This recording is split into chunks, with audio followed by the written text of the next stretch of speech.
What's good, everybody? Appreciate checking in. All right, before we get into the video, make sure you hit that like button, subscribe, turn on those notifications. If you want to be included in my next giveaway, all the information is in the ticker down below, scrolling at the bottom of the screen. If you want to be included, hit that subscribe button, but also make sure you turn on those notifications so you do know when that giveaway goes down and when I drop more content. I definitely appreciate you checking in. Hope you enjoyed the video. Now let's get into it.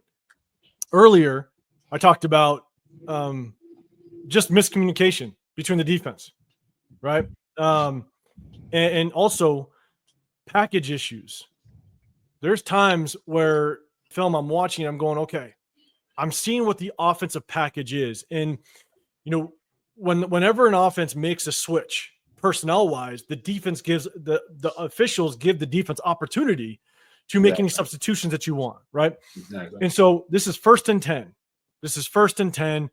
Obviously they can run or pass, but what kind of struck me was they basically have 3 tight ends out on the field. You got a tight end in the slot here, and you got an extra lineman as a tight end, and then you have a tight end down here. But for some reason, we still only have 2 linebackers, and you got what's number 3's name? I'm blanking. Harper. Harper. Is it Harper or Darnay Holmes? Oh, no, third is Darnay Holmes. Yes, Darnay Holmes. Yeah, third is Darnay Holmes. You only have 2 linebackers, and you're still sitting basically in your nickel set. You have an extra safety in the game, and this is basically what happens. I'm gonna run it all the way through. Bo Nix sees it. You automatically, all day. You got the numbers. Automatically run right at it. Yeah. And so, again, you got an extra lineman in. You got a tight end here. This is an extra tight end off to the right. If you guys see it, my cursor. You see that personnel come in, but we stick with an extra safety. And now you got, I'm going to play it one more time. Now you're basically putting Darnay Holmes up against a tackle, which, again, I just don't understand it. This is the matchup here. Darnay Holmes isn't going to win that. And so to me, that just kind of caught my eye to where I'm sitting there going, wait a second. Why is that our defensive package? When you see that offense come out, like Patrick Graham, you review film, you see film, you see that this may be a package that they're going to run. You got to have packages ready for it. And so to me, it's just something that kind of pops out of my eye. That why are we sticking with an extra safety when we see an extra lineman come in at tight end and so forth? So again, definitely just something I want to point out because I saw it again later in the game when they just came after us and we kept 2 safeties, basically 3 safeties in the game, which is tough. You guys got any feedback on that before I jump to the next one? Yeah, for me, like you said, you got to see that personnel package and understand. You can't be in a nickel right there. I mean that you're just too light. You're too light in the ass. I don't remember what happened after this. I don't know because honestly, if I'm offensive coordinator, I'm keeping that personnel out there until they change all the way. Right. No huddle. That's easy yards. No huddle. Yeah, no huddle all day. I mean that's easy yards. I mean you caught the defense slipping. So I hate saying that. And this is, remember, I do these in order, so this is very early in the game. This is basically first drive. Yeah. So Severe, do you have something? Yeah, and I would say that you never want that personnel out there against that a jumbo set like that. Maybe the calculation is a little bit different. Maybe you can get away with it if you have a guy like Nate Hobbs right there. Someone physical. He's a little bit more physical. But you got Darnay Holmes out there. Darnay Holmes is like 5'10". He's not a he's not a guy that's that's not the guy you want out there. And again, I want to make it very clear. I mean, this is 1st and 10. If this was like a 3rd and 16, completely different story. You wouldn't bring it, but then again, you wouldn't bring in an extra tight end or an extra lineman to be a tight end. You know what I'm saying? And so, again, these are just things that when I'm watching the film and kind of going over, it catches my eye. And this is where I just see some issues. Again, another kind of package issue a little bit on 1st and 10. Devon Diablo, in my opinion, kind of over pursues a little bit, but it's weird that I see Trayvon Merrick. You got 2 tight ends down here, and you got Trayvon Merrick basically coming off the edge. Yeah. which again, if I see it as a quarterback or if I see it as an offensive play caller, like, you're going to go after it all day. Yeah. And so you basically removed, and it's 1st and 10 again. Remember, it's always good to know what the down and distance is, because then that kind of gives you an idea of what the offense is going to do. But you have Trayvon Merrick coming off the edge. I'm not sure why we don't have something, just a bigger body, a true defensive end out there. But again, Devon Diablo, one of the things I wanted to mention was, I mean, he's a liability in run support. It's been that way all season. Just the wrong gap here. You'll see it better on the end zone view, and I'll show it. He just over pursues. He doesn't. Yeah. He doesn't. I know what they used to. Cause you coach defense, don't you? Yeah. 805. Majority defense. Yeah. So, and I mean, again, I played back a long time ago, but don't they usually tell that the linebacker the kind of take your first step should honestly be the opposite way? Like you take that step just to make sure you don't over pursue. Well, as a linebacker, right? I played linebacker all through high school, and so like from that, your first step, you have that check step, right? Your check step is just to make sure that you are going to honor the run, because you're a linebacker. But the thing about in with the zone scheme nowadays, the thing about linebackers is, one, you have to compensate for your defensive lineman that's in front of you. The defensive line are basically going to flow down with the line, right? But the linebacker, you're almost reading it just like a running back, right? Or you're basically playing off the D lineman in front of you, right? And this is what I mean by over pursue, because you watch John Jenkins. As a linebacker, I've always taught my linebackers, you take away the light. When you see light, which means there's a gap in the offensive line, you close the light. And this is what happens. James Jenkins he's already got this gap covered. He's already got the outside leverage. Yeah. Plus, at the same time, pitch comes this way, Devon Diablo has to work inside out. All of his help is here. If all these guys do their job, the running back only can take that cutback lane. Exactly. And so Devon Diablo's got to work inside out. And what he does, he over pursues, and he just leaves him a massive hole. I just always remember hearing my coaches say, "Flow away, chop A." I don't know why I always remember that. And I never really always knew what that meant, though. But I just always remembered like that the linebacker was always supposed to like almost take a step the other, like, or whatever, false step or whatever, just to make sure you're not over pursuing. I don't know. That's it. I just remember hearing that. So I just feel like that my coach would say, "Diablo, flow away, chop A." And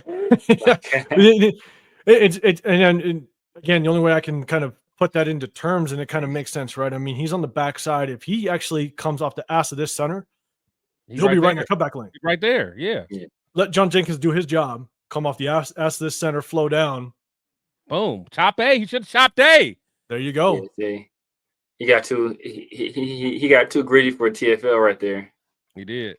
And that's the hard part is you actually see it later in the game, where then he's slow. Now he's just slow to it. Yeah. And so, sometimes he attacks hard, but sometimes he's just slow to it, even when there's not a lineman coming into his face. Just a reminder, make sure you hit that like button, subscribe, turn on those notifications so you do know when I drop more content. So again, I appreciate you viewing. I hope you're enjoying it. So let's get back in the video. So here's 3 separate plays that are just miscommunications on the defense. We talked about it. We talked about it before we started bringing up the plays, but there's still miscommunication on this defense. And these are kind of examples of it. You got basically a bounce. We call it a bounce motion. People call it bounce. Sometimes they call it like a retract. But 17, I think this is that Vele, that rookie. Vele. So now they know they're in motion, right? We'll go back one more time. He goes in motion. You got DC Richardson going with them. Then he goes back. So we know we're in man. But the problem is that all of a sudden, nobody takes him underneath. And technically, in my opinion, I don't know this for sure, but I'm just assuming based on just what I know about defense, is Vele is now the number one receiver. And this is Darnay Holmes. You're taking that number one. Yeah. Jack's most likely to take the number 2. DC Richardson, you take the number 3. But because of that motion, it forces these 3 guys to communicate. Exactly. And same thing as we always say. It's a continued issue. it is. It was first and 10, and we basically give up 12 yards. Now this is kind of more towards the game is still very close, and we need to stop. We need to get a stop. The Broncos keep driving and getting field goals. We need to get a stop, but then there's just slight miscommunication when motion happens, and then this is another one, another miscommunication. I'll kind of go back and kind of. So you got Robert Spillane that's at the top of the screen here, right? Everybody's in basically man at this point. Everybody's in man. You're locked up man. You're locked up man. You're locked up man. But for some reason, Robert Spillane has to get his ass all the way over here to get to this running back. Yeah. I'm not sure where the miscommunication is there. And that's huge. Yeah. We'll replay it one more time. I mean, the running back is basically he's behind Bo Nix.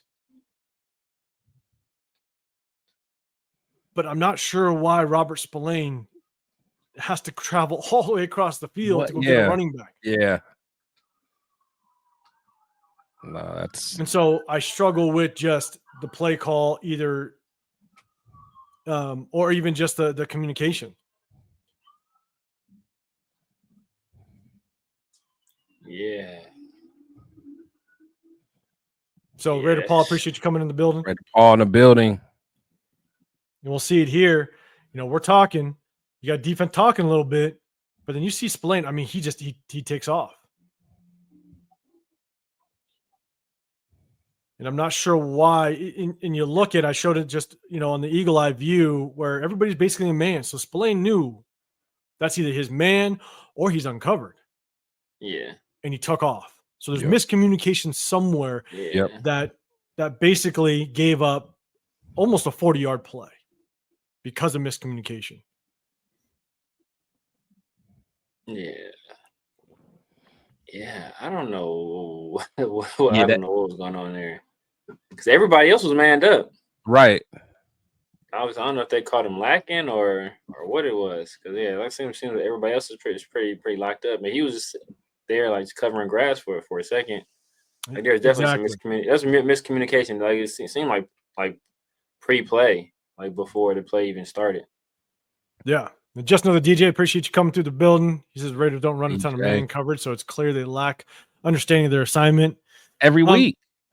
So, but we actually did see quite a bit of man in this game, just so you know, and I agree, like it's not all the time. But it does seem whenever we do go man, there is just miscommunication. And here's another, this is the third example. And this is actually after that 40-yard gain to where you'll see motion come down. All right. Motion's going to come down. Okay. And you got receiver, you got the motion man, and DC Richardson basically gets beat inside. But to me, I feel like, I don't know why, but Robert Spillane should have been able to be kind of the anchor on the inside, the help on the inside. Yeah. And because we have Charles Snowden, he breaks off, and he's a defensive end. Instead of him rushing and trying to get off the quarterback, he breaks off because of the motion and the action of the play action. So we'll take it piece by piece. Spillane, he goes over and he helps, right? You see motion. He comes over and he helps. He does. I think it's more because of the play action, but Charles Snowden, he extends. You got Trayvon Merrick coming over. So now you got 3 guys to basically defend 2. And now DC Richardson's got no help on the inside. Yeah. And it's an easy touchdown in the back of the end zone. Yeah. So that's tough. I don't know. I'd like to see Robert Spillane help a little bit more on the inside.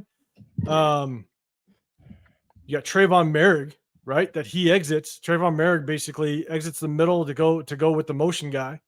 He sees What? it. But what was Spillane following the running back?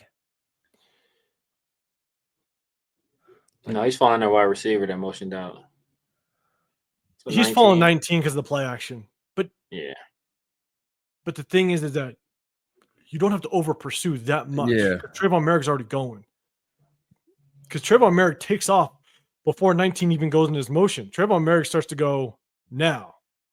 That's what I'm saying. I thought Trey was taking the motion guy. So I didn't know what. It's like DC is there for the back too.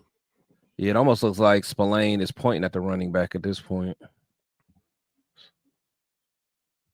But then basically zero help on an inside release for Cortland Sutton. Easy throw, easy pass and catch. So it's tough. Again, it's just, and this is the last defensive play, and then we're going to jump to the offense. But again, it's just an example of there's just miscommunication. I just don't know if everybody understands their assignment specifically.